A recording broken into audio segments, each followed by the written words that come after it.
राजा लीजिए हाथ ने काकी गलती तुमते काकर हाथ में खून आ गयो। ले बेटा हाथ में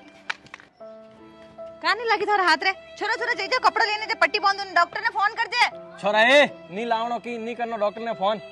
थारो कोई दिमाग खराब है को हाथ तो खून आवे रियो है हां तो सो आवतो मारे खून आवे जने थने दिखे थने तकलीफ है थे पतंगो उडावो जने किता पक्षी कटे किता पक्षी मरे कितोर खून आवे थने ठाए थोरीन पतंगो कटियो पसे खून तो इनो री आवतो वई नी दर्द तो इनो नी वेतो वई नी अपने घर परिवार वे के जीव इन पक्षियों री घर परिवार वे और ही घरे कोई न कोई वाट जोता रहे बाकी ये बेजुबान पक्षी बोलने कह ही नहीं सके और अणमु कितना पक्षी एड़ा है जिन्होंने नन्ना बिछिया है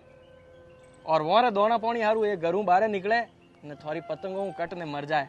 वे बिछिया बटे वाट जोबुज करे कि मोरा माँ बाप गया है जो को किन की खावा हारू लेना आई वन बिछियो ने यूं ठाको नहीं कि आ इंसान और दुनिया है और आज रा इंसान ने दूसरा दुख कोई मतलब ही नहीं है हकरोत कोई नवी तो सलू वी को नहीं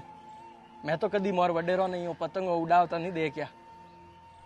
हकरोत रे दिन दौन पुन करनो चाहिए मई गयो तो गायों ने गोल नोक नायो बाकी थू ये पतंगो हलाई कोई पक्षी कटगो वही तो मारे गायों ने गोल नोकेड़ो कोई मतलब निकलियो है वाह फलोन जी माती गलती वेगी मैं आज रे पचे कदी पतंग नहीं उड़ौला थे सही कियो कि आपोरो जीव वे जो अनोरे जीव वे वाह मैं छोड़ो मैं आज मारी गलती वेगी आज रे पचे कदी नहीं करूं थोड़ा हाथ में घणो खून आ रियो है हालो पट्टी करो नीचे ला हालो टाबरियो अरे मारे हाथ रे में खून आयो तो थू पट्टी करे तो है और कोई पट्टी करनियो है हैं अपर एक दिन रे मजा आरू एड़ा काम क्यों करना ए लिया रे डेरा डोंडा नीचे हैं